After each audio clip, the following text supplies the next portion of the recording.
কিন্তু তার অবস্থা আশঙ্কাজনক।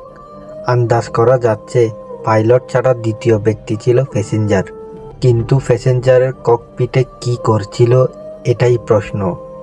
কিন্তু সবচেয়ে বড় রহস্য এটা নাকি AO26 নয়, বরং JL50 নামের অন্য একটি ফ্লাইট।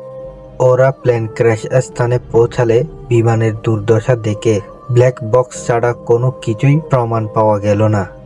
সিটে আটকে রয়েছে জ্বলছে যাওয়া দেহ আর কিছু সামগ্রী। ফিহঘোষের বাড়িতে মায়ের সাথে কোনো একটা বিষয় নিয়ে মনোমালিন্য হয়। মা বললেন, মুখার্জি বাবুর ছেলে তোমাকে দেখতে আসবে। এটা শুনে পিহু খাবার না খেয়ে রাগ করে উঠে পড়ল। পিহু সাফ সাফ জানিয়ে দেয় তার ফ্লাইট আছে। সে পেশায় একজন পাইলট। আচমকা দুঃস্বপ্ন থেকে হসপিটালের বেডে জ্ঞান ফিরল পাইলট পিহুর। সে একজন JL50 বিমানের সার্ভাইভাল। অন্যদিকে শান্তানু প্রফেসর মিস্টার দাসের সাথে দেখা করেন। তারা JL50 বিমানের সম্পর্কে জিজ্ঞেস করতে এসে শুনে দাস হেসে বলে, আমি বহু বছর আগে একবার বিমানের টিকিট কেটেছিলাম। আমি অসুস্থ থাকার কারণে সেটাতেও যেতে পারিনি।